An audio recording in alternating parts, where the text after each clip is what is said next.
To briefly recapitulate our study of Sri Aurobindo's Life Divine, we were in the chapter titled The Evolution of the Spiritual Man, where Sri Aurobindo describes the emergence of the spiritual being out of the mental being that we currently are.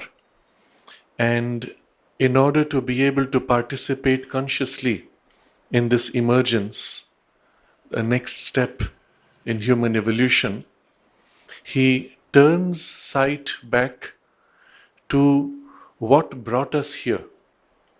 For the bulk of our evolution so far has been by nature and not by conscious human effort. And he says we have to understand what nature tried to do and how far we have come in order to be able to build on what has been done so far. He points out that nature takes 4 broad streams of development in order to deepen the human consciousness to its spiritual inner ranges.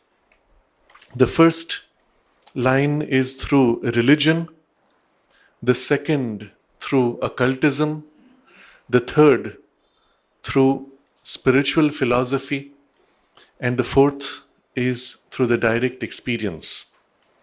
And then he takes up these 4 one after another, showing how not only each nourishes the other, but each is also somehow implied, involved in the other in some way. And so although we make these 4 broad streams distinct for our study, we understand also how they mix into each other. In the portion that we are at now, he gave a first summary of how religion unfolds. We saw the important stages through which it passes, where it fails in its claims, and what is the truth behind its premature claims to divine authority or absoluteness of its inspiration or light.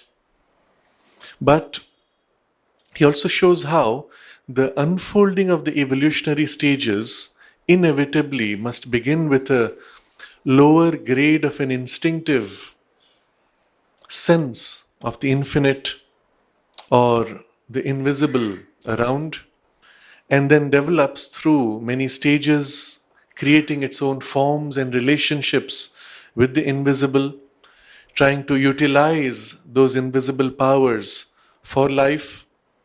And while this stage has a instinctive, intuitive mix, very soon nature pushes forward to developing the intellect. And with the superstructure of the intellect, these lower forms and instincts and intuitions often are suffocated or even removed entirely.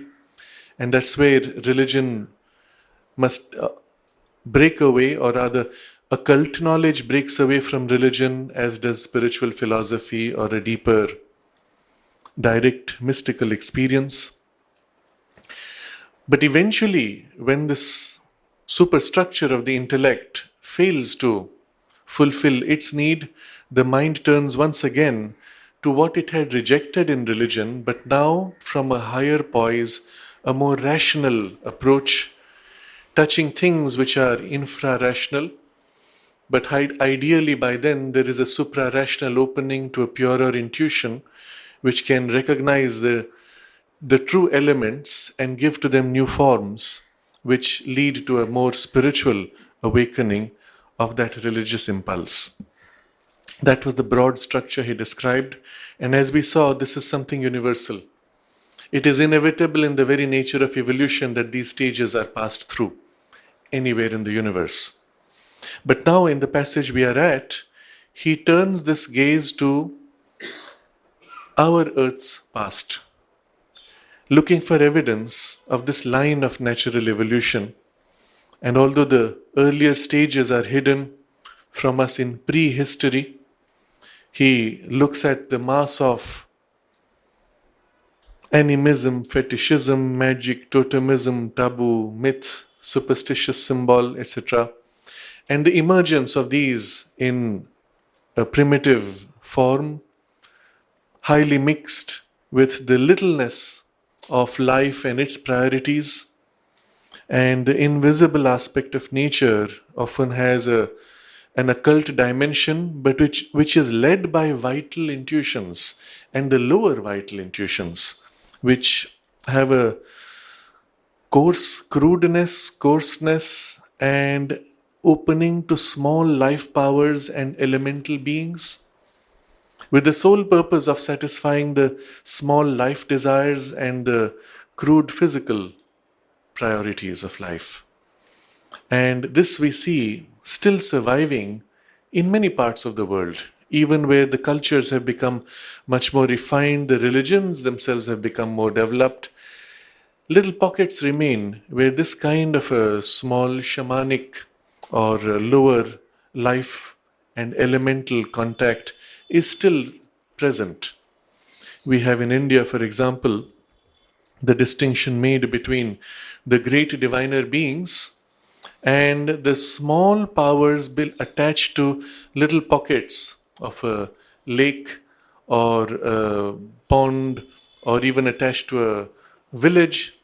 There is the village deity and so on, whose sole concern is the well being of that little village. And all these, he says, primitive forms need not be the first beginning, what we see. Or they are rather, he says, a relapse from a higher knowledge belonging to a previous cycle of civilization, or debased remnants of an obsolete culture. That's the beginning, the first stage of the formation of religion. And it was followed after whatever stages by a more advanced type of religion, of which we have a record in the literature of surviving documents of the early civilized peoples. What is seen in these documents, he says, is this type composed of a polytheistic belief and worship, a cosmology, a mythology, complexes of ceremonies, practices, ritual, ethical obligations, interwoven sometimes deeply into the social system. Was ordinary or nationally or tribal religion intimately expressive of the stage of evolution of thought and life reached by the community? That is, every community as it emerges now develops these into forms relevant to its current stage of evolution. And so we have to understand, although the religious form or template may be common, taking an organized religion which has a mass following across many countries, the template may be common. The actual form, values, and priorities which you see in different cultures or sub-communities of cultures can be completely different, adapted to their current stage of evolution and their current need.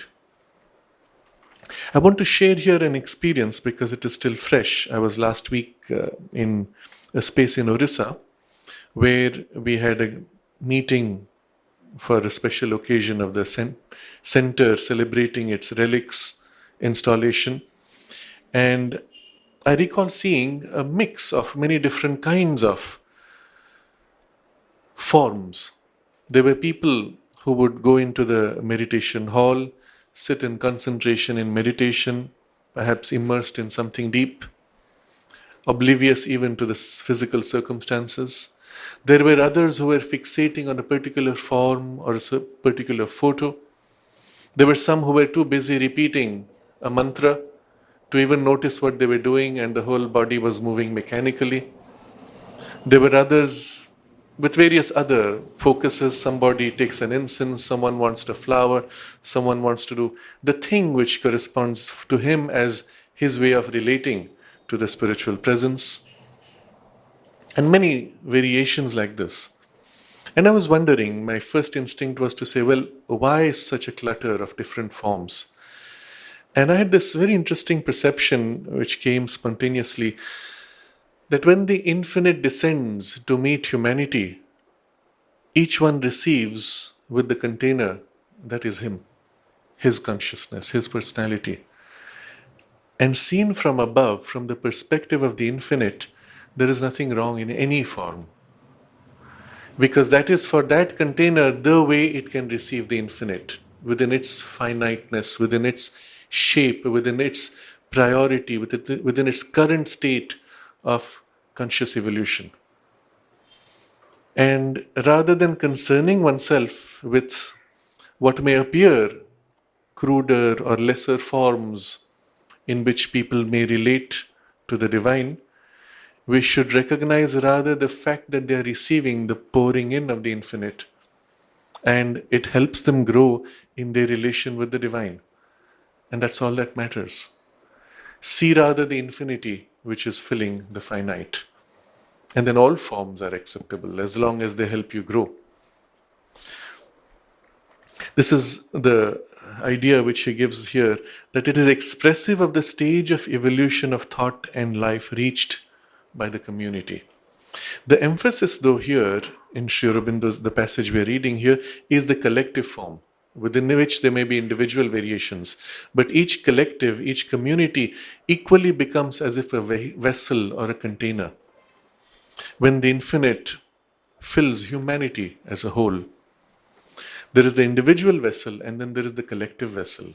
In the collective phase of evolution, there may be variations on an individual level, but still the collective itself may be either still at a largely sentimental stage of development, or may have developed its intellectual aspect to the detriment of its sentiment, or maybe one where the struggle is to unify the intellectual form and the sentimental experience, or there may be a priority in a particular space which is much more physical, while elsewhere the priority will be much more ethical. And each, therefore, as a collective container, receives and modifies. It's interesting to see how when Christianity took form in Europe, spreading through at first a very militant form, each culture, each space developed its own variant, its own priority. And then they ended up fighting each other because their forms were different. And so there were centuries of struggle between different branches and variants of the common teaching, common book, common name through which they were still accessing what would have been originally something very central. But when they moved to the American continent, they decided that it did not work for them to be fighting each other. They were in a minority. The people living there were in a majority. So a compact was made in which they said, as long as you follow the Bible and you speak of Jesus, we will not fight each other. And anyone who doesn't follow the Bible and Jesus is our enemy. And so they formed this tolerance of each other's variations against what they saw as a common enemy which had to be converted. And something of that remained subsequently. And so what you see, unlike in Europe where the divisions are much stronger, in America, in Northern America, you do not find them fighting in the same way. And yet the distinctions are so great that one will not mix with another. And that's where you see how the religious tradition mixes with the community values and the community identity. So, ritual and ethical obligations interwoven sometimes deeply into the social system. And at some point you cannot separate the two anymore. The religion and the society are so deeply interwoven. The structures of society themselves are as if defined by their religious forms.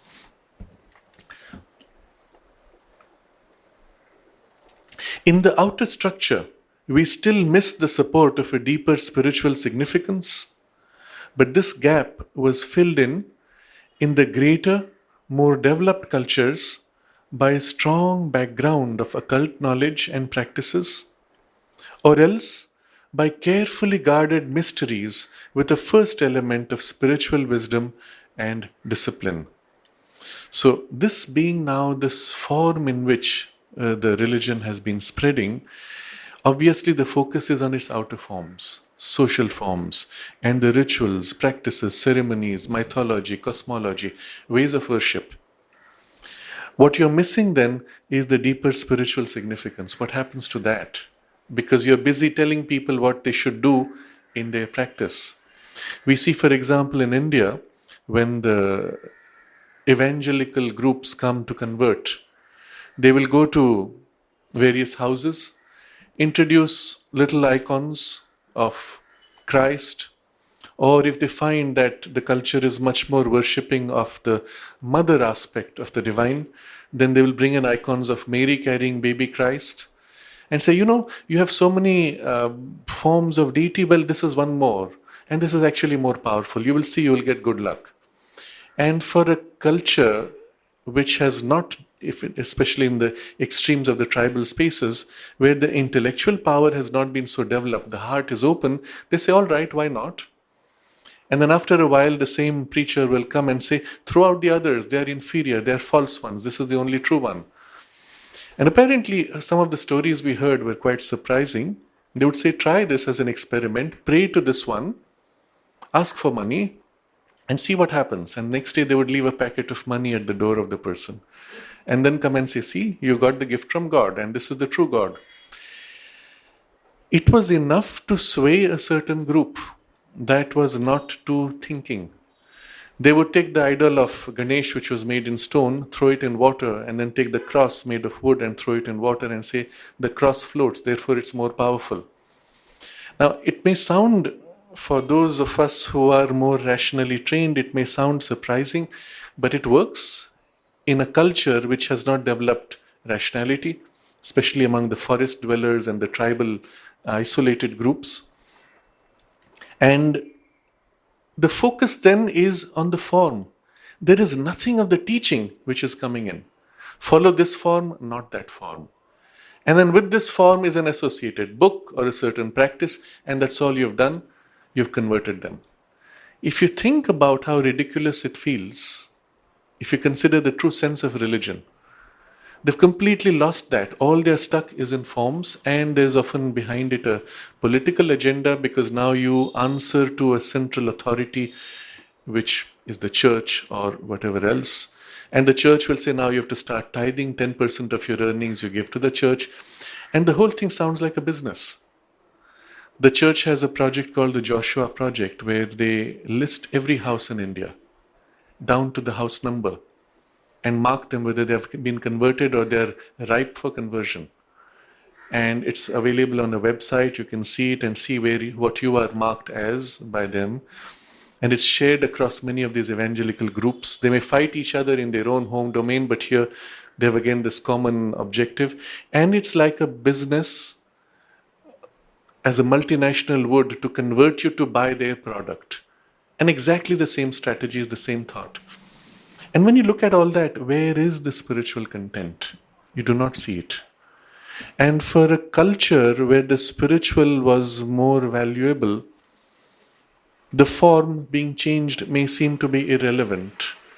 But very soon in the second generation or the third generation, the spiritual content is lost, and the form becomes now the cause for conflict and division. Everywhere that the conversions were made, the groups that were converted were then taught to cut away from other groups, separate in their festivals and so on. But what you see is so full of the superficial, the outer structure, we miss the support of a deeper spiritual significance.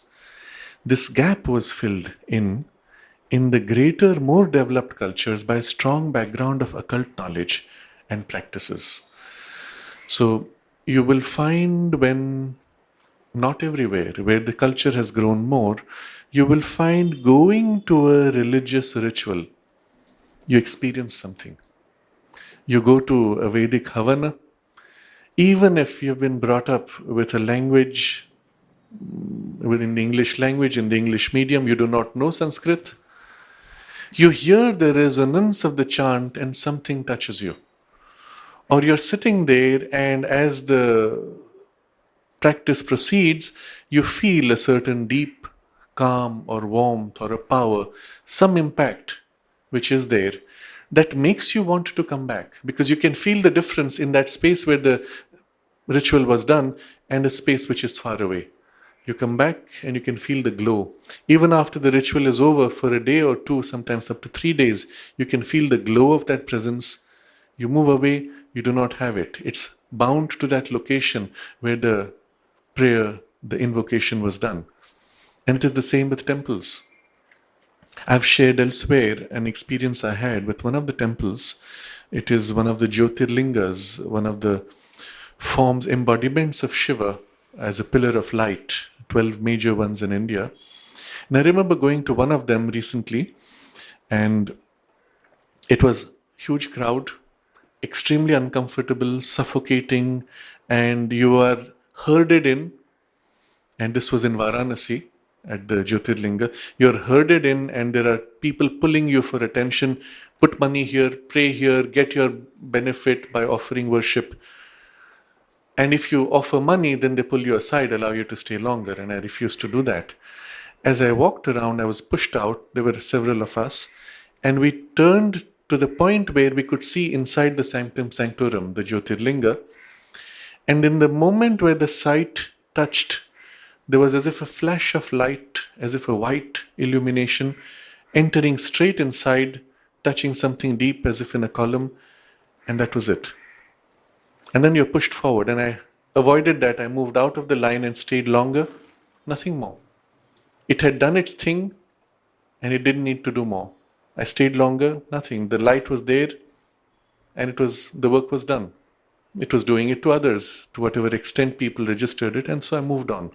It's a very different experience from other spaces, other temples where you go in and then you feel the presence filling you, and then you feel it building and intensifying. And the longer you stay, the more it grows. And after a while, it's too much. You need to assimilate, so you leave. And I don't know whether it was specific to that space or whether it was because of the herding and the chaos and confusion around that prevented the deeper build-up.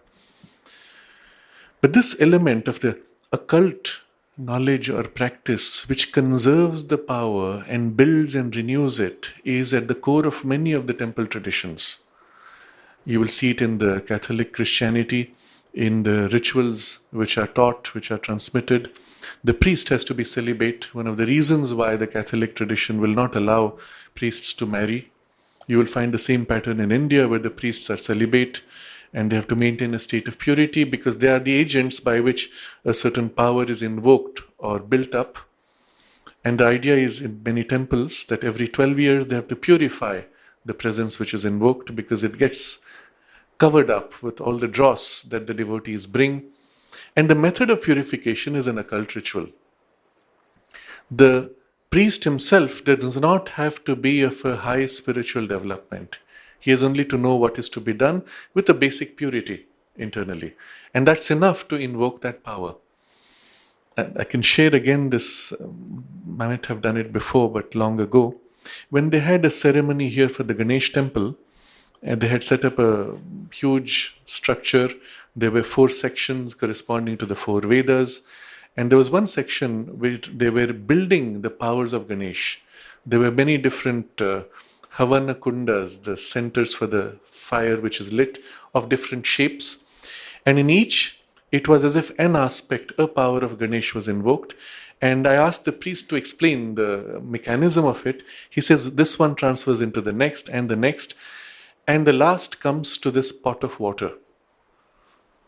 I said, what's holding it? He said, it's the water and the container which is holding the power, which is assembling as if the different parts or powers of Ganesh. And at that time, he is complete. And it is with this that we transfer it to the idol. I said, how do you transfer it? And he said, we take it on our head and we walk up to there and then we transfer by pouring the water into the idol. And I asked him, what does it feel like when you do this?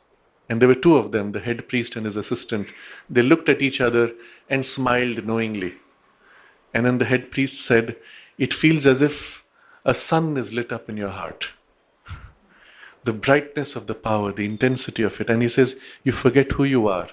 You have no control over yourself. It is the power of Ganesha that now leads you. And depending on what he chooses, he may walk any any way towards the temple. He may go around, he may wander around. It's his choice. You are no more conscious of yourself. But this experience of the sun lit up within you is not done by the person's spiritual development. It's a power that is gathered and built up, held in a container, a whole technology. And this is what we will call the occult knowledge and practice, and the transfer into the idol. Unlike a spiritual invocation, which is of a completely different kind. A spiritual installation is done by a spiritually founded person, someone who lives in the divine consciousness. And he establishes the idol and invokes the divine presence and fixes it, and it's done. No ritual, no mantra, no procedure, no technology required. The direct experience in which you live is now as if infused and embedded and fixed in the physical space. And this is an experience I had in the Ramakrishna Math in Belur Math in Calcutta. The first time that I went there, I sat before the statue of Ramakrishna Paramahansa, and there's a glass sheet that separates the public from that sanctum sanctorum. And sitting there, looking at it, you felt a profound presence. But suddenly, as the eyes were gazing on the idol, suddenly there was a sense as if the idol is conscious. And then as if I could see the idol breathing, the chest softly breathing, and the eyes blinking as if the face smiling. And it was a conscious, living idol and presence. And I was surprised. Afterwards, going around, I came to the museum where they had the quotations placed, where it was recorded that Ramakrishna Paramahansa had promised Swami Vivekananda. He said, "Wherever you will install me, I will be present." And this particular idol was installed by Swami Vivekananda. What did he do? Did he need rituals? Did he need to go through so many havanas and processes? Nothing. He established it and invoked the presence, and that was all that's needed. When you look at a space such as the Matrimandir, consider that before the Matrimandir was built, it was just a barren piece of land, desert. Someone comes and digs a hole, starts building the structure, and you cannot expect a spiritual power to just come like that out of the blue just because you built a structure. There are many structures people have built, you go inside, it looks pretty, you don't feel a presence. But in this particular case, the mother made the promise. She said, "Build the Matrimandir, and I take it upon myself to make it one of the most powerful centers on earth." And so, as it was built, you could feel the presence growing. Once the inner chamber was built, you could feel something beginning to accumulate. And when the crystal was set, suddenly there was a surge in the presence growing. And even though the outer layers were not completed, going inside you could feel the power growing. And year to year it was growing. As the structure is completed, the power grows more. Until at its completion, the power is now full. And she made another comment, and this was regarding the life in Auroville. She said, "The sooner you complete the Matrimandir, the easier it will be for the people in Auroville." Why? Because it becomes a center of radiation of the spiritual consciousness, impacts everybody living in that space. Naturally builds, therefore, a deeper collective container, of which this is the soul and center and physical representation. There are spaces where you do not have an obvious physical center of the spirit. And inevitably, I found something eventually becomes representative of that spiritual soul.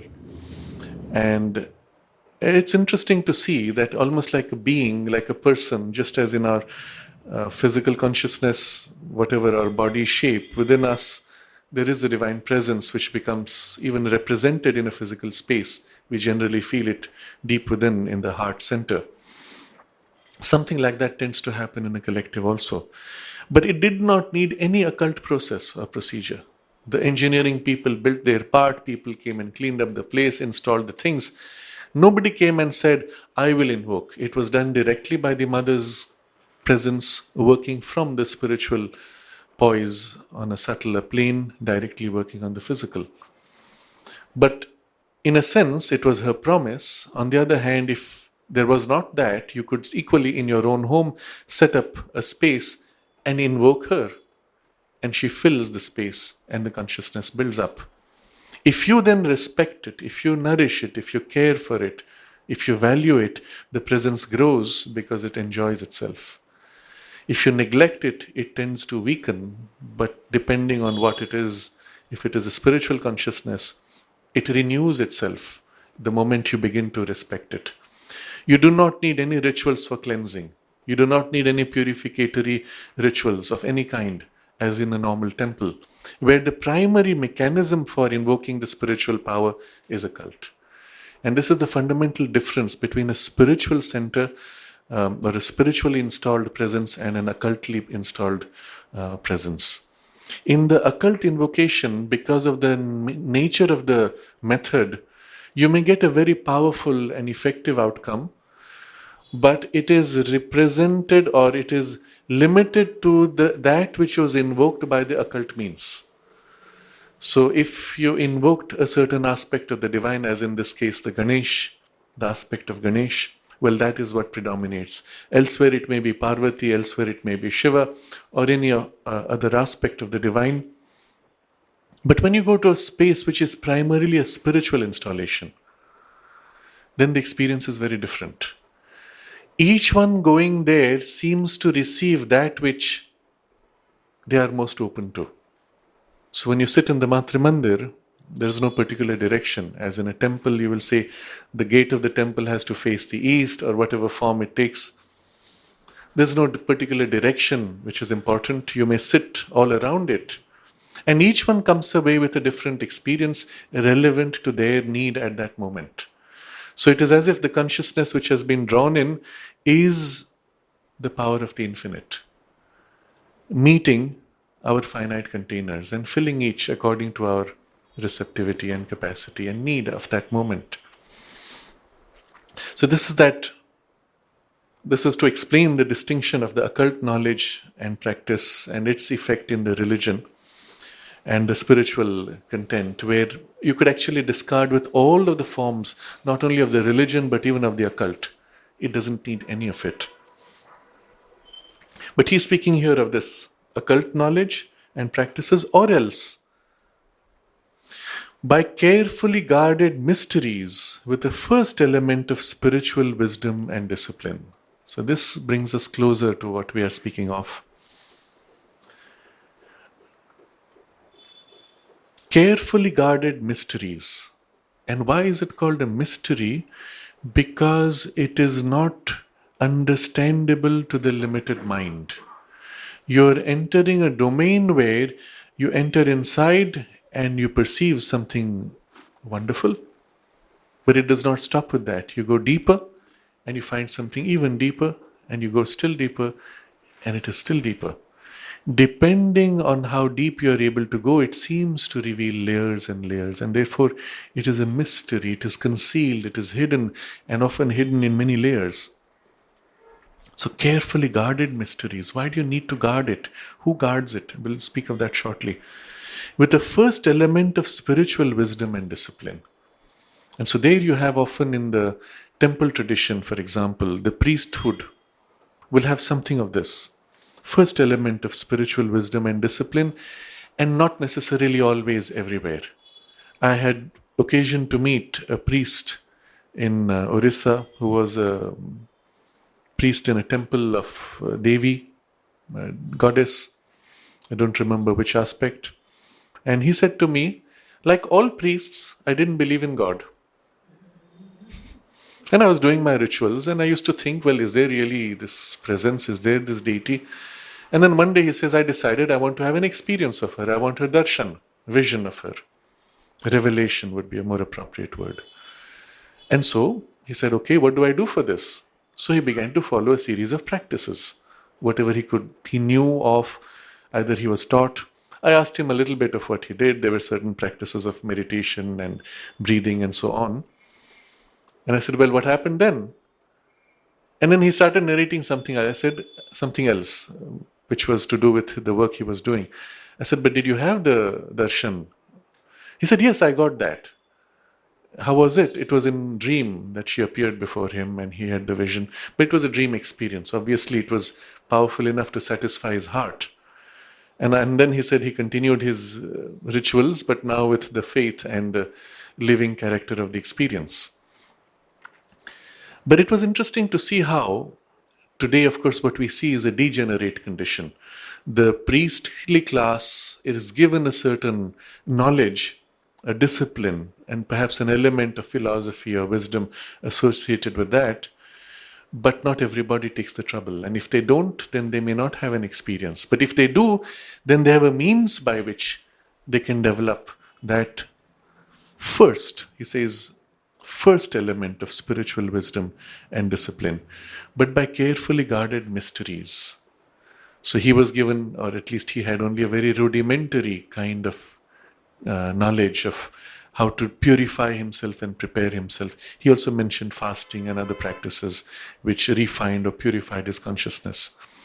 You will find many such kinds of practices common in the priestly traditions across the world, across religions. But what is not always obvious is they are often layered. And so there is the superficial layer of the priest that meets people. And he may have a basic practice which allows him to be of help. And then there will be the deeper gradation of the priests who do not meet the public and they have something more. They will interface with this lay priests who will interface with the public. And it's as if they're guarding a certain power or a certain intensity of consciousness. And then there'll be someone else still deeper and still deeper. Not always obviously spiritual, but with an occult power generally. And at the core will be the person or the group that holds the fullness of what that lineage, that tradition, or that particular temple will have. And it's as if the layers outside become filters.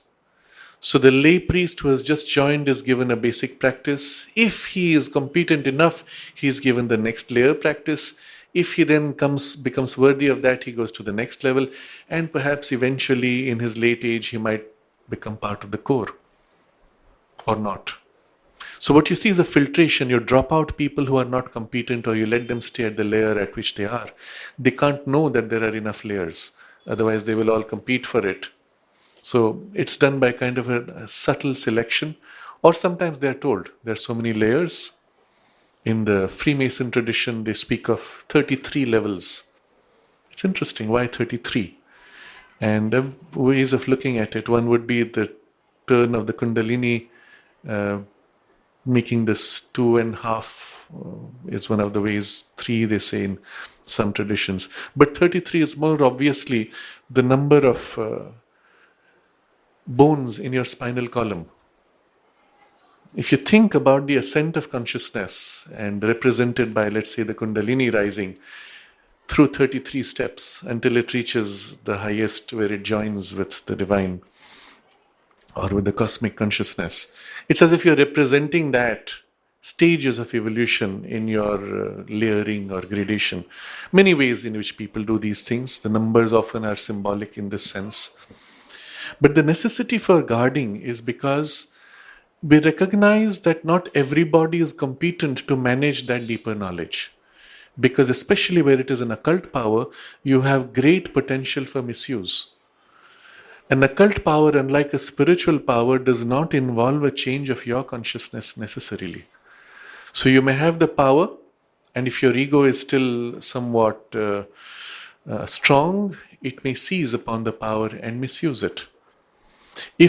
And therefore you have to go through many layers to ensure that your ego is sufficiently softened up and you will not misuse. And the moment someone is found to be unworthy, well, you stop them there or throw them out of the system. Unfortunately, what happens in time, and especially in the declining phase of the Yuga, there were not enough people who were willing to be selfless or of a certain degree of purity, and often it's a reflection of society around. And so what would often happen with many of these traditions is that At the last stage, your inner core is becoming smaller and smaller in numbers, and you have to admit the best available who may not have been good enough a few centuries ago, but now there is no one else. Or in current society's decline, it's the best and it's wonderful even. And you admit that. And very quickly the core itself begins to degrade. And this is the problem of such guarded mysteries. While they may hold a first element of spiritual wisdom and discipline, you will find eventually a decline and a corruption and eventually the loss of the power itself.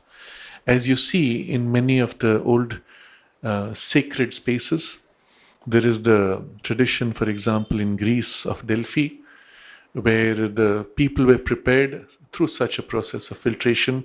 There was the core priestess who would be the one pure enough and worthy enough to receive some kind of a divine afflatus and speak on behalf of that. And once it went into decline, there was not only misuse, but all the clutter around of the shops selling their wares and things like that. And eventually the power was not strong enough to protect itself, and then comes the invasion which destroys everything. It's interesting that those who came to destroy it were so thorough that nothing at all remains. Even the stones they broke were scattered far away, and a drawing made of the destroyed space to be sent to the Pope to show him how thoroughly it has been destroyed. And one has to wonder what it represents. So much has been lost in this way from many of those lineages. But what we have to recognize that many of them had already become corrupted.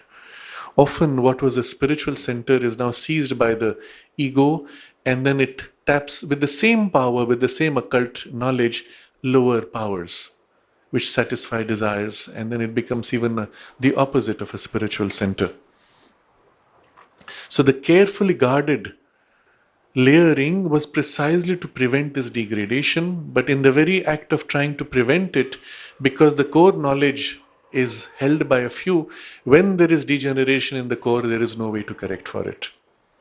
And Sri Aurobindo will speak of this in the next paragraph. Occultism occurs more often as an addition or superstructure, but is not always present. So the point was that the deeper spiritual significance being lost, there is a strong background of occult knowledge or guarded mysteries where something of this is protected. But this is often seen as an addition or superstructure, not always present. The worship of divine powers, sacrifice, a surface piety, and social ethics are the main factor. What do you see? The worship taking place. People go, offer worship, offer their coconuts, offer their flowers or money or whatever form. There's a sacrifice that takes place. You give something to the divine, various ways. Surface piety. One of the commonest criticisms of a priest in any religion will be, how can you do this being a priest? You told a lie, or you cheated someone, or you deceived. The moral behavior, the moral front is now extremely important. And social ethics, they will not either marry, or they will not drink alcohol, or take drugs, or whatever it is that for them represents something inferior or negative. So we see how in the religion there is this occult component, and then next, a spiritual philosophy or idea of the meaning of life seems at first to be absent, but its beginnings are often contained in the myths and mysteries, and in one or two instances fully emerge out of them, so that it assumes a strong separate existence. You will see this in the Abrahamic traditions in a particular manner, where the meaning of life seems to be to prepare for an afterlife, very common to that space. You will see this in other traditions, where the meaning of life is to, in the one of the later Vedantic traditions, the meaning of life is to get free from ignorance or get beyond suffering, as in the Buddhist tradition. Very few retain the idea that the meaning of life is to realize and manifest the divine. That is sometimes held or comes up as a glimmer in many of the religious traditions. I've had fortunate occasion over the last 10 or 15 years to meet with people from a variety of religious traditions and often representing the elite of those traditions. And I've always tried to see what represented for them the deepest or highest. And entering into their tradition, there was always somewhere a story of someone who spoke of life as the means of realizing the divine or living the divine consciousness in life. Even in the most ascetic traditions, there was always someone who came at some point who tried to bring this truth. And I found this interesting because it's as if nature is preparing all the religious traditions for this dimension and nudging these things forward for a time when they will have to face it and make that transition. Otherwise, they will as if lose their force or their message. Only recently, I was called by a ascetic tradition within India, a very powerful, famous, and organized one. And the head of that said, the youth today is just not interested in spirituality. And by which he meant the ascetic, renouncing life. But we have to teach them that the true Hindu teaching is not just renunciation, but it is enjoyment of life in all the 4 phases. So implied was the idea that you go through three phases, and the 4th is the renunciation as an ascetic, without which you have not reached the true spirituality. But we have to teach them that there is enjoyment in the other 3 phases. And it was interesting to see how they had to compensate for the complete lack of interest in asceticism. They gave examples of how up to a certain age the children are very happy to learn the sacred texts by heart. And then after that age of 13 or so, suddenly they lose all interest. And I said, to learn by heart or to do rituals is interesting up to that age because the intellect has not kicked in. The heart and the emotion are dominant and you have the enjoyment of that experience. But once the intellect kicks in, you have to tap the need of the intellect. That's how you will get them to develop this. And at that point, the approach will be, rather than learning by heart the scripture, which was for them the form of the religion, I said you have to get them to question the scripture. Why does the scripture say this? Can you justify the opposite viewpoint? Have a debate over it. And then through a debate and a deepening of debate, the intellect may come to the recognition, yes, it makes sense. Or raise the same question without the scripture, let them come to a conclusion and then show how the scripture actually articulated what they have come to as a conclusion. But you have to engage the power of mind. You cannot go against the evolutionary need. And so it was an interesting discussion, but it's not there in the normal thought process of the very ascetic traditions, that even to accept life and the growth within life as a spiritual expression and even a spiritual life, which is not ascetic, is something difficult for them to recognize. So the spiritual philosophy or idea of the meaning of life seems at first to be absent. But its beginnings are often contained in the myths and mysteries. And this is what you saw in the problem there. What can we teach the youth which tells them that this is what the spirituality is and this is the meaning to your life with your current priorities? And for that, they have to go back to something in the myths, something in their mysteries which must correspond. Otherwise, it's not part of our tradition. And that's why it was so necessary for those myths or for those people, even saints within those traditions, to plant those seeds. Then they can say, oh yes, 200 years ago we had a saint who actually said this. Yes, this is acceptable to us. This was again an actual example of one of the Abrahamic traditions. It was in the United States in a discussion we were on this. And the person said, yes, we have actually had 200 years ago a saint who spoke these terms and spoke of life being a domain for kingdom of God to be realized. And so, yes, we can accept this in our teaching. If that had not been there, no, what you're speaking is against the official teaching. We cannot accept those ideas. So in the myths and mysteries, and in one or two instances fully emerge out of them so that it assumes a strong separate existence. And the spiritual philosophy has come forward so strongly that it even exists separately from the religious tradition. Again, we see that in India in a couple of examples where you have an entire lineage which teaches only the philosophy of Vedanta. And for them, meditation or deeper spiritual experience is not necessary. If you understand the Vedanta and can put that idea as your living practice, that's good enough. And so the spiritual philosophy becomes a thing in itself, separate from the religion, breaking away.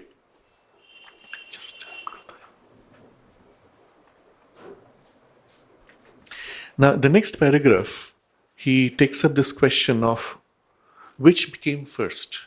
Is it in the religion that the occult dimension opens, or is it from the occult that the religion emerged? It is possible indeed that it is the mystic or the incipient occultist who was everywhere the creator of religion and imposed his secret discoveries in the form of belief, myth, and practice on the mass human mind.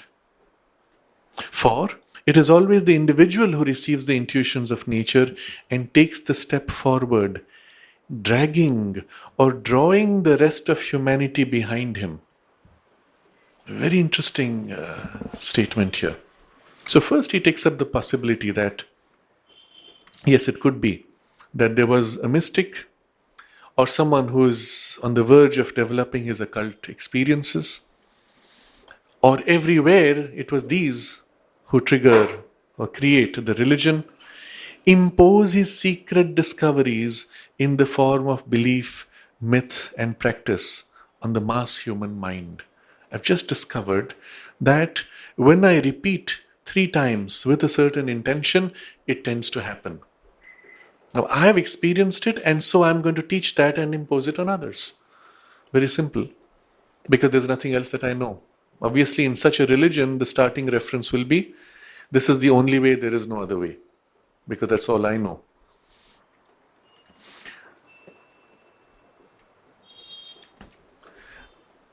And why would this be justified? For it is always the individual who receives the intuitions of nature and takes the step forward. If you look at the collective mass, everywhere, in any community, on any scale, who gets the intuition first? An individual.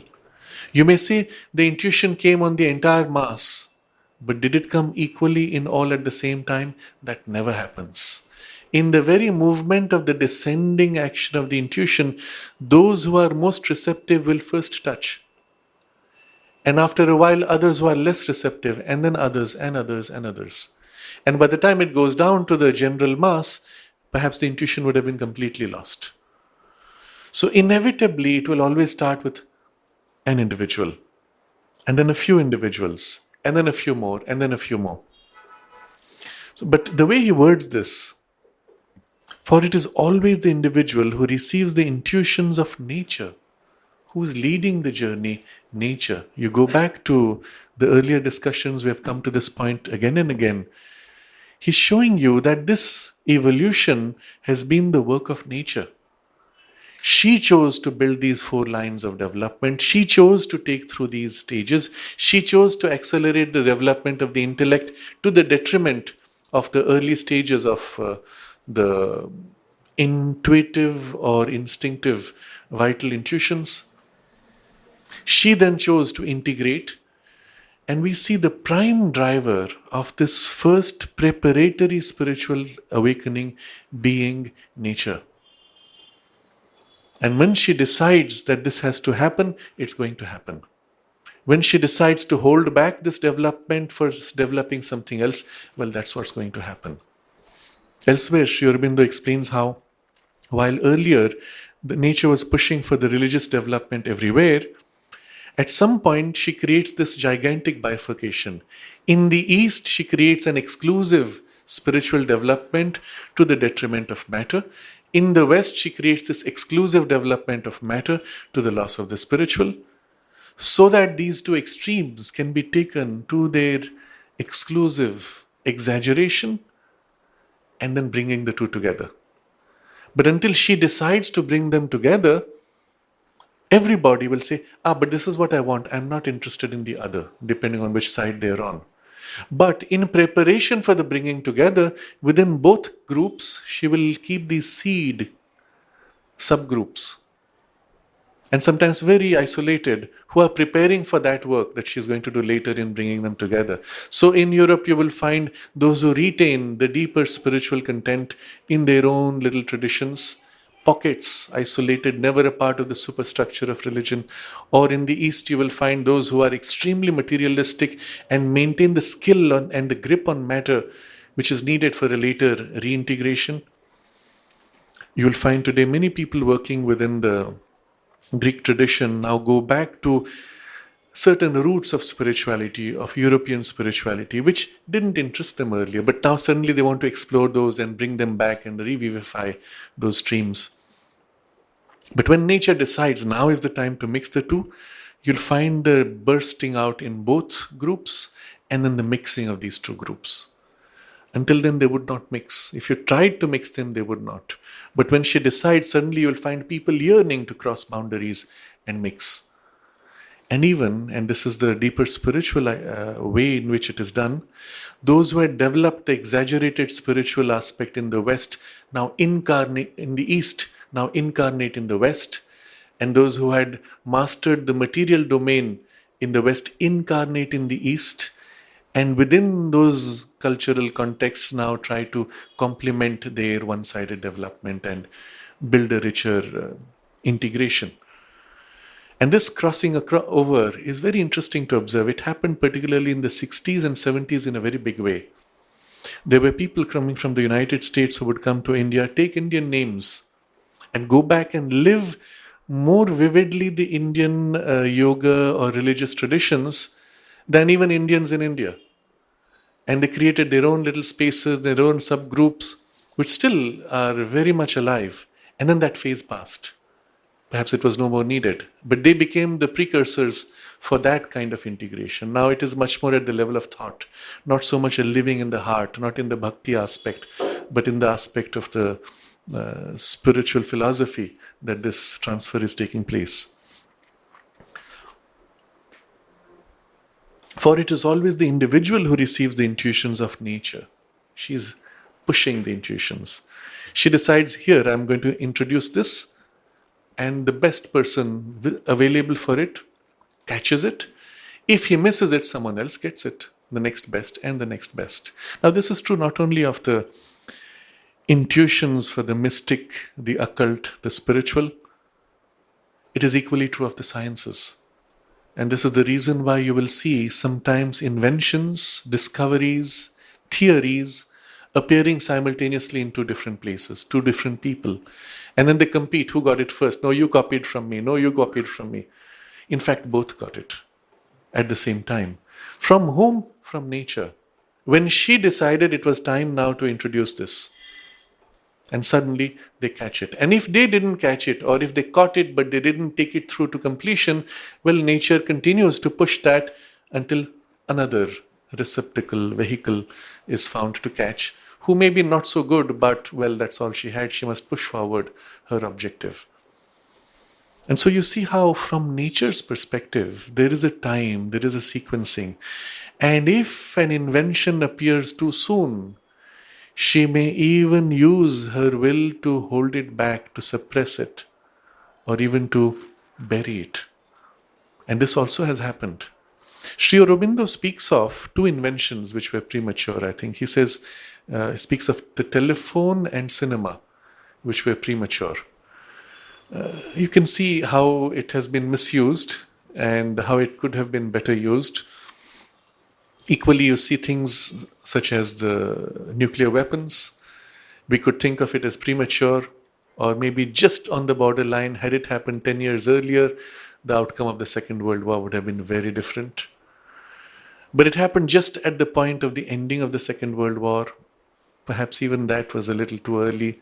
Misuse was rampant, and the price we still pay today. But had it come a little later, it might have been too late. There's a timing, and nature is as if modulating the interests of people, the minds and hearts, through this push. The action of nature within us is something so prevalent, so important, we are not conscious of it, and therefore we don't realize its importance. Not only in the turn of the mind, not only in the turn of interests and ideas, in the turn of the heart, in the passion of desires, she chooses. And equally in the physical body. I have given this example before of how nature controls population. It's an interesting observation, studied repeatedly across the world, that the average population of dogs in a city remains constant. And if the government goes out and culls the dogs, it's a nice way of saying takes them out and kills them, the population drops, and the surviving dogs give birth to many puppies. Until the population rises again, once it stabilizes at a certain number, these dogs give birth to single puppies, or they become less fertile, and the overall population remains the same. Now, who in the dog decides and controls the fertility? Not the dog, certainly. At the human level, at least we can say, yes, we have chemicals to do that, but the dogs don't. It's nature. She wills to increase the population, and the fertility increases. The estrus increases. She wills to reduce population, and all these desires drop, and the physical, biological fertility drops. And you have to understand the implications of this. How far does this go? Think of what it means for human beings. Think of what it means for all of human behavior. Why in certain spaces people turn to develop art, other spaces they develop strength, other spaces they develop knowledge. Why? Because nature chose. And often she chose spaces for an isolated purpose. Japan, Mother refers to as the culture which is intended to be the teacher of beauty for humanity, on an island. And that seclusion of the island was necessary. It's one of the very few countries which has never experienced colonization. And then you can see a continuity of traditions, cultures, even family businesses going back 1,000 years. And they've retained that. And with it, they could build a deeper, more subtle, more complex culture and art. India similarly was isolated by the Himalayas. To come into India, you had to cross some very difficult passages. And the other side was the ocean, with which it was protected, and which allowed for a certain isolated space in which things could be developed and built up. So there's in nature a certain intention, and even you could say, going back, she builds the physical space on which she will later develop the human type and the particular qualities of culture and civilization. Interesting. And then when you think of it in those terms, going back a few million years, there is nature's gigantic plan. On earth, she lifts lands, sinks lands, builds mountains, creates lakes, and all this with a certain purpose. One of the fascinating spaces I saw was in Switzerland, where every mountain or valley has its own variation of dialect. And why? Because it is so snowy, 9 months out of the year, you are snowbound. Of course, now with modern tools, you're crossing the snow more easily. But if you go back barely 50 years, 9 months of the year, you're snowbound. What happens? Local cultures, pockets develop with their dialects. It's almost as if nature has created an opportunity here for a very wide, rich variety of what is otherwise very flat in culture. And what was her purpose? And it's interesting to see very strong village identities, and very protective, very secret in their identities. And you see one of the characteristics of the Swiss space today is secrecy of banking, for which it is famous. But it comes from that very protective, even I would say narrow sense of identity, which is happy to isolate itself and hold its own and guard a secret. And all the behavior you will find can be traced back to certain geological structures and formations. And so for nature, the psychological later goals have been prepared for by the life energy processes, which have been prepared for by the physical processes of her geography, geology. And if you think of her vision when she looks at the future and the way she has formed the earth and unfolding, you see an extraordinary knowledge, extraordinary wisdom, extraordinary patience. And that's why in the earlier paragraph we saw last time, Sri Aurobindo speaks of religion itself has shown its power of survival and is undergoing an evolution, the final sense of which is still obscure. We can't see, but nature has her purpose of that final sense of where she wants to take these religious forms. And we cannot anticipate with our current development. So we come back to this sentence. For it is always the individual who receives the intuitions of nature and takes the step forward. So the individual has got it. What happens with the intuition? You take the forward step. That was the purpose of the intuition. Nature's march, of which you are the instrument for the forward step, for which she gives you the intuition. Now again, his word is intuition. He does not use the word instinct or drive or many of the earlier things, the vital instinct and so on. Intuition is different from instinct in this. In the instinct, there is the drive of the passion without knowing why. The animal senses instinctively danger and runs, and a day later there's an earthquake. But he didn't know there's going to be an earthquake. But intuition is a higher operation of the same power, in which first there is the knowledge, and in the knowledge is the impulse to actualize it. I know my life has a purpose, and now immediately my whole being turns now to fill this sense of purpose, and I cannot go back to what I was anymore. It's done. I'm changed by the intuition. So the character of the intuition is, as it fills you, it reveals something in knowledge and then changes you from within. You cannot go back to being what you were. And intuition is how the most important steps of evolution are taken in the higher ranges. In the lower ranges, it is the drive of instinct. Animal is primarily instinct. Human is largely instinct, but with the higher part of humanity being more intuitively open. And that's why it's the individual who receives first the intuition and takes the step forward. Now what happens is, this individual is not cut off from the rest of the collective. It may be a small pocket of a collective in the local village, but still takes the step forward, dragging or drawing the rest of humanity behind him. In two words, again suggestive of the manner in which this intuition acts. Nature used the individual to make that change, but because we are all connected in some kind of an underlying sense of human nature, which is really one substance, species consciousness, if we have to reduce it to form. When one individual takes a step forward, the entire substance of the species consciousness is as if pulled a little bit, stretched. So this is the first character, dragging. It drags someone. Another person is now pulled by the drag and now lifted a little bit for the intuition to touch him. And he is also moving forward in the step, dragging, more and more join. There is a famous term used today called the 100th monkey principle. The number 100 is not significant, but it is used because that's for us an important number, to describe how a species develops a new habit. And this comes from an experiment in Japan, off the coast of the main Japan. There are many small islands and there are many monkeys. Because of the ocean, they are separated. On one island, scientists taught monkeys to wash vegetables in seawater, which made them less muddy and salty, so more tasty. The monkeys began to teach each other. Very quickly, they began to enjoy and teach other. Once that number grew beyond a point, spontaneously, monkeys on other unconnected islands began to wash vegetables in seawater.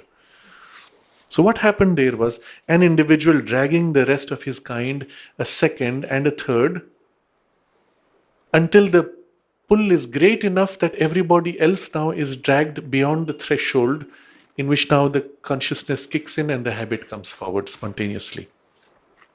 But he has used two words, dragging or drawing. So the first experience is a dragging. You have pushed and there is this unintentional pull.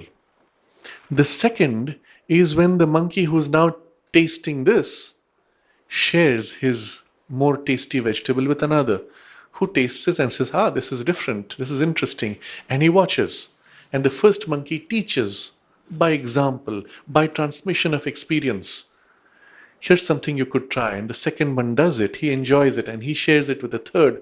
And so the second type of pulling is the drawing, a more active, conscious, participatory process. So the dragging is unintentional, where you experience the struggle of the pull, but the drawing people is more conscious, the rest of humanity behind him. And so until there is that change taking place in all eventually. But even if we give the credit, remember all this is part of the discussion. What if the religion emerges from this occultist or the mystic who has received intuition and now teaches? But even if we give credit of this new creation to the subconscious mass mind, it is the occultist and mystic element in that mind which created it. So you could argue that it was not nature doing it through an individual. It was in the collective mass something woke up, which is reasonable. You see, in the Life Divine, Sri Aurobindo has to deal with every possible counter-argument. So you could have said, that's the defective theory. It happens spontaneously. Of course, spontaneous is one of those keywords which says, I don't know how, but it happens. So when you say it happened spontaneously, it happened by chance. I don't know how, but that's how it happened. So spontaneously in this subconscious mass mind, there is this emergence of an impulse. And then people get it. So he says, yes, even if we give credit to the subconscious mass mind, it is the occultist and mystic element in that mind which created it, the religion. And it must have found individuals through whom it could emerge. So we come back to that idea. Even if the mass mind wakes up and says, I want this, there has to be an individual through which it gives to it a form. And maybe several individuals at the same time, but still some will be first in some way. And the individuals who would give form would be mystic or occult in their turn of nature. You won't have others who will build this possibility. For a mass experience or discovery or expression is not the first method of nature. Again, we are going back to first principles. Nature does not start with mass change. Suddenly, one morning, everybody wakes up and we are all washing vegetables with seawater. No, it doesn't work like that. It always starts with a few. So it's not nature's first method. First method is one person wakes up and very quickly others catch because they find it interesting, and then the mass moves. It is at some one point or a few points that the fire is lit and spreads from hearth to hearth, from altar to altar. Now he's describing nature's method. Now so far it's extremely logical, extremely convincing. It is at some one point or a few points that the fire is lit and spreads from hearth to hearth, from altar to altar. Now suddenly we have one of those passages which becomes almost poetic, and people will tend to stop and say, yes, Sri Aurobindo is a poet, it feels nice, it's a nice picture. No, he's giving a profound truth here. We have seen before in our study, wherever it became symbolic and poetic, there was deep symbolism behind, and we need to pause and see what is this symbol here. It is at some one point or a few points that the fire is lit. First a fire is lit and then spreads. How it spreads we will see later. First a fire is lit at one point or a few points. Fire. Symbolic, yes, it's like you've lit a fire and you've passed it on. No, the fire here is not just a symbolic fire. It is the true fire within us. Agni of the Veda. Agni is the human aspiration. And Agni is that which is leading the whole drive of evolutionary journey. Agni in its origin is the divine will entering the darkness of inconscience and working from within the darkness, darkness covered in darkness is how it is described. And from within that, this is the only God of all the powers of the divine, the only aspect and power which accepts to enter the darkness. All others say we will not lose ourselves in the darkness.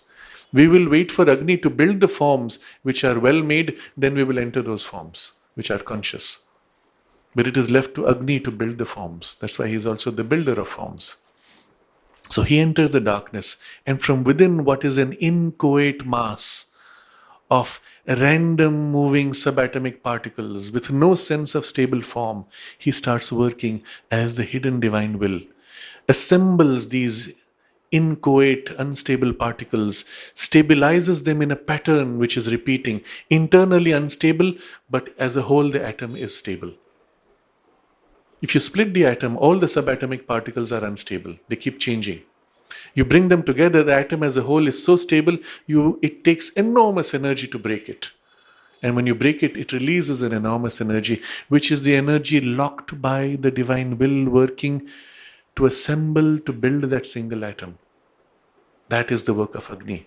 Having built atoms, it builds molecules, it builds more and more complex structures, amino acids, cells, creatures, beings, and so on. The whole creation of form is Agni. But always he's inside it. He was inside the subatomic particle when he formed it.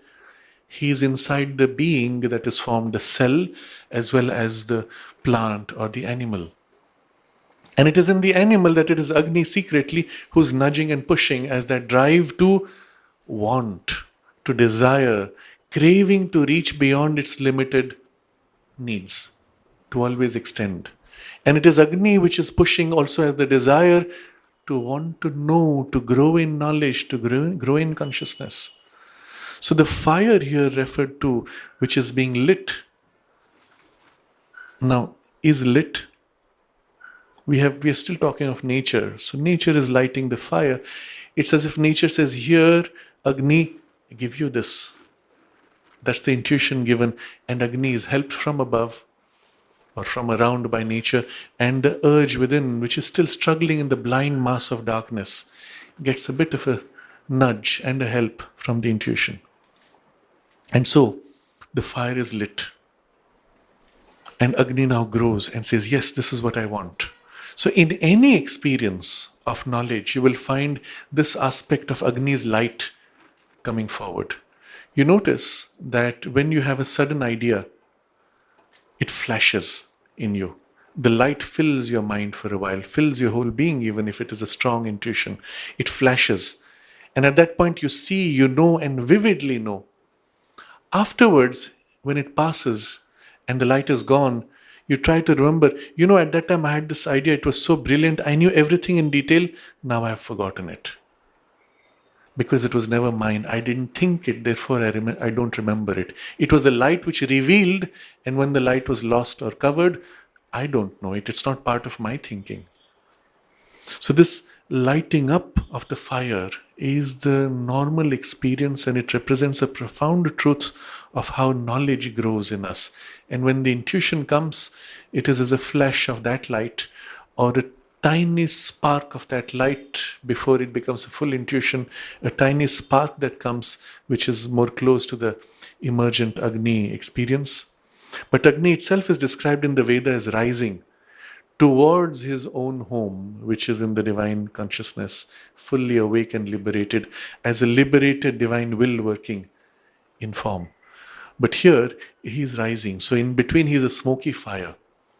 What's the character of a smoky fire? The smoke covers the fire itself. You see the forest fires? The smoke is what you see. You don't see the fire. You have to see it at night, then you can see the fire because the smoke is, it's as if going through the smoke. But in daytime, you see smoke. It's interesting in the Hebrew tradition, when Moses is he's leading his people out of Egypt, he's led by a pillar of fire at night, which is a pillar of smoke in daytime. Interesting.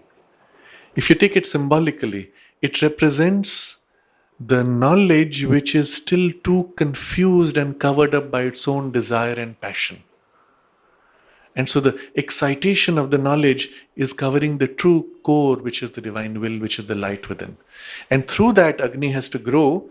That's what you see in animals, that's what you see in primitive man. Through that, it has to grow until the light comes into its own and the smoke is cleared. No more desire and passion driven, but clear, illuminated will which leads my actions. And so Agni himself is rising, growing in maturity, coming closer and closer to his true nature, true form. So it is at some one point or a few points that the fire is lit and spreads from hearth to hearth, from altar to altar. How is the mechanism of Agni spreading? Hearth to hearth and altar to altar. What is this symbol? And at this point, we're going to look at the physical aspect of the symbol, and the psychological will easily fill in and resonate. What's the hearth? In the way the language originates, it's always in the context of the local culture. And these are English words. So you have to see what happens in England, in Europe generally. Let's take that extreme example, which I mentioned earlier, of Switzerland, where you have 9 months of snow-bound life. What do you do during those 9 months? Well, the 3 months that you had a little bit of sun and plant, you tried to capture and preserve all the food for the winter, and particularly the heating means. So you chopped the trees, cut them, arranged them, and during those 9 months, you're burning the wood. What if you fell asleep and your fire got burnt out? You don't have a fire, you will die. Very simply. What do you do then? You go to your neighboring house, catch the flame from his hearth, and bring it to your hearth. You see what happens here? Someone has the flame, otherwise we all die out. Together we all protect the flame so that if a few of us lose it, others will keep it and will reignite it in those who have lost it. So this transmission from hearth to hearth, you see how profound the symbol is. It may start with one person who has the fire, and others come and say, yes, we also want to share this. They take that flame into their homes and light it. And together as a collective, we tend to grow in protecting that intuition, that knowledge, that new awakening in our evolution. And of course, initially it's always unstable. It always gets snuffed out. My wood logs were too soggy, and though they caught flame in one tip, by the time they reached the other end, they burnt out, they lost the flame. And I go back to those who have it to rekindle my hearth. Now the hearth is so central to the house that even the name of a house is hearth. Because without the hearth, there is no home. You cannot have life, you cannot have the family. In the physical design of the house, it is put as centrally as possible so that the heat may radiate evenly in all directions. The hearth is never placed on one corner because you want the heat not to be lost on the other side of the wall. So the hearth is something central, holding the family together, defining even the reality of family. You step out of the house in the middle of the winter because of some necessary work. You come back home to your hearth, to the warmth and the safety and the love of the warmth and the protective space of the family and affection. That's hearth. And so family is called hearth. Home is called hearth by extension. If you look at the individual, the center within us is that flame of our aspiration, that which holds our entire personality together, and it's at the very core of our personality. Take that out, and you are just a robot. Without that, you are not a human being. You are not even an animal. Even an animal has that flame, even if it is smoky. Take that out, you're just a machine. And bring that back, and that's the spiritual center of your aspiration, the light of the soul, to whatever extent it is able to glow out, filling your entire personality and making this truly a worthwhile home to all the different powers of your psychology. In the Vedic vocabulary, to all the gods who need this center of Agni's light and heat to be able to live together, and he holds, through his aspiration, he holds them in harmony. Their workings are organized around this center, which is the center of our personality, therefore. And that's why spontaneously, when we have to make a gesture in theater or in mime or in casual conversation, when you say I, you put your hand on your chest. I feel, I want, I am. Somehow we feel it here. And so this is that fire, and the spreading from hearth to hearth. The external symbol of it is this deep, intimate center of the flame of the divine light or love within us. And what happens when we meet each other, now on this psychological level, the hearth within kindles the light in another. After meeting him, I was inspired to do the same thing. And when my inspiration flags, I go back to meet him and rekindle the light. And this is often the case in the example of a spiritual teacher. People came to Sri Aurobindo or the mother, went back entirely changed. And then they came again to rekindle, to renew. I've seen this in so many lineages, in so many traditions. It doesn't have to be as dramatic. People going even to a temple, it is to that, for that center of that light. There again you kindle the flame for the arati, and the flame often becomes the symbol of the whole ritual itself. But you come back to that center to rekindle and go back as if revivified. And that's this transmission from hearth to hearth, spreads from hearth to hearth, from a few points or even from one person. Sri Aurobindo points out how what led to the First World War and the Second World War was not the political leaders of that time, but you had to go back a couple of generations to the thinkers a couple of generations ago, who established certain ideals, certain ways of saying, thinking, certain values, which led eventually to the political leaders executing the practical outcome of those values or those philosophies.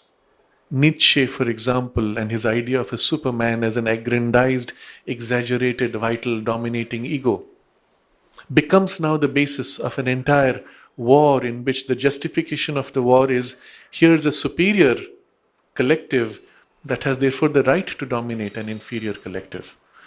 But it was not the thought of those people, it was a thought seeded by an individual or a few individuals who shared that thought. But even there was a first and then a collective which quickly formed around it. And so you see this spread from hearth to hearth, points of light or fire. The other way of spreading, he says, is from altar to altar. What's the difference of an altar and a hearth? So the altar is one where it is not closed inside at the core of the home, but often a public, open space in which not an individual but a collective forms to participate in a ritual, and it's always a religious ritual, involving what? Often involving lighting of a flame and a whole ritual exercise around it, which represents an offering, a consecration, a giving and a receiving, an interchange, which is made often by a priest on behalf of the group. But the altar is in an open space, is in a larger shared society, not in the intimacy of your home within you. So the altar now becomes symbolically in that collective space, the spaces where individuals come to debate and discuss these new ideas. When there is this idea of a superman, well, Nietzsche speaks of it to a group of students who are learning from him. They debate, they discuss, they spread, but it is happening in a public space, in a public discourse, not in the intimacy of an inner experience which changes from within. If there has not been the hearth experience, there cannot be the altar experience. The altar acquires now a physical symbol. The altar of, let's say, generalizing it to the temple of democracy is the parliament, isn't it? Symbolic of the whole democratic framework. What is the core on which the whole thing is based? One point where eventually there has to be the gathering and the free expression of thought and sharing. What in the parliament would represent the sense of the altar, the center of it. And it's interesting to see all over the world this pattern has been reasonably common, has become reasonably common, that there's as if a semicircle, almost a full circle, but there has to be some kind of a central authority who holds the reference for the values held. And then there is the well, a focal point in between. And when people get upset and things are not going the way they should, they all troop into the well and raise the voice saying, this is not functioning the way it should. You see, the sense of the altar somehow physically tends to represent itself, where all of us surround and gather around a point which becomes now the collective aspiration represented, spreading from altar to altar. Where one altar has expressed this, the people go back and they gather again now in a different space, in a different form, a different altar. But this is now the exposed, objectivized spread. So we reread the sentence. For a mass experience or discovery or expression is not the first method of nature. It is at some one point or a few points that the fire is lit and spreads from hearth to hearth, from altar to altar. There's one thing we have glossed over. The mass experience or discovery or expression is not the first method of nature. And he's used three words: mass experience, mass discovery, or mass expression. And they represent 3 degrees in which that intuition or that intention of nature is working in us. When first the intuition dawns in you or settles in you, you have an experience. Oh, this is what it is. This is what they were speaking of. You know, in the very character of the experience, where earlier I didn't understand what they were speaking of. Now it makes sense. It is an individual experience to which you may not have a full sense. I feel a deep peace. I don't know from where it came. From there, it takes the form of a discovery. I feel something and I realize now that this is what they call spiritual presence. This is what they call inspiration. And you give to it an overt, objective terminology, form, idea, or it takes a practice. Discovery, the covering is removed. What was covered, felt subjectively, sometimes subliminally, is now discovered. And now it acquires an objectivized form, but within you. And then now it moves to an expression. I articulate in words, in actions, in behavior, in my life. So these are the 3 stages of any awakening to true knowledge. And even what takes place in the school goes through the same 3-step process. That there is first something where you feel, yes, I think I have an idea. And then I'm not sure, let me take a while. I struggle and then I draw out the idea sufficiently. It has got discovered. And then I know what it is I want to express. And I begin to formulate, articulate, or organize in action. So a mass experience or discovery or expression is not the first method of nature. It's always an individual experience, discovery, or expression. But in all this, remember, the goal was the spiritual. So we will read quickly the next 2 sentences, but we'll continue the text later. But the spiritual aspiration and experience of the mystics was usually cascaded in secret formulas and given only to a few initiates. It was conveyed to the rest, or rather preserved for them, in a mass of religious or traditional symbols. It is these symbols that were the heart's core of religion in the mind of an early humanity. Heart's core of religion. So you have a heart, that's already the core of your body. And then the core of the heart is this. So it is casketed, protected in the very form of the heart. Casket is a word used for a box in which the most precious jewels are kept. And so the spiritual aspiration and experience of the mystics was usually casketed in secret formulas and given only to a few initiates. Precisely, we saw the reasons for protecting this. What do you give to the others? You don't throw away the jewels. In the biblical tradition, they speak of the waste which happens when you throw pearls to swine. Pigs don't value your pearls. They smell it, not interesting. They try to bite it, not tasty. But the human mind, which has an aesthetic sense, will value the pearls. So you have to give only to those who will value. If you give to somebody who does not have the competence or the value or the worthiness to appreciate, it's a waste. In the yoga tradition, this is described as adhikara bheda. Adhikara is the competence, the distinction of competence. Bheda is distinction. So the distinction of your worthiness or competence. Certain kinds of higher knowledge which cannot be appreciated by everybody, should not be, cannot even be given. If you were to give it, they would just discard or pervert it. So you have to protect, you don't have a choice. And that's why the adhikara bheda becomes the reference in the yoga tradition for the deeper aspects of any knowledge which is shared.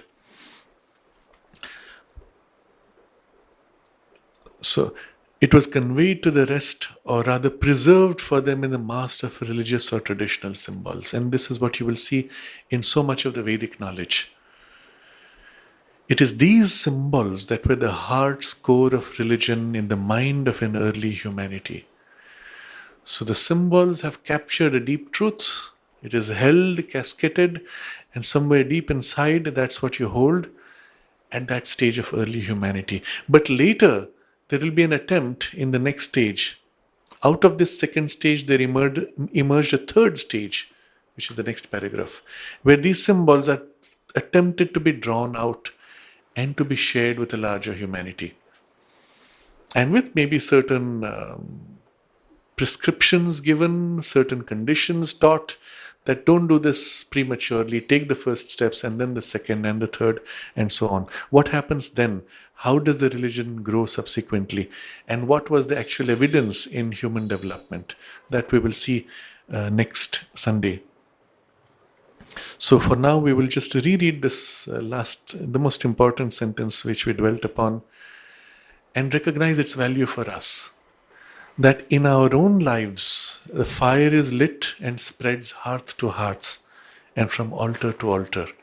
And this is the great importance of the satsanga, the shared collective immersion in a spiritual atmosphere, learning from each other, or the lighting of the fire, or the protecting the fire in the collectivity of the village or the community, so that if in one it is extinguished, he can get back that warmth from the others. And it is how we build the spiritual collective, the spiritual community, which then starts at as many small pockets of spiritual communities, and each then becomes as if a hearth for a special aspect of the divine consciousness, which then grow and share among each other to nourish other aspects of the divine experience, until eventually the collectivity itself grows to embrace all humanity, and capturing across all humanity the full spectrum of all the different aspects of the spiritual experience, now available to all, even if each one begins with their own particular aspect or affinity. So it is on some one point or a few points that the fire is lit and spreads from hearth to hearth, from altar to altar. We can meditate on this for half a minute.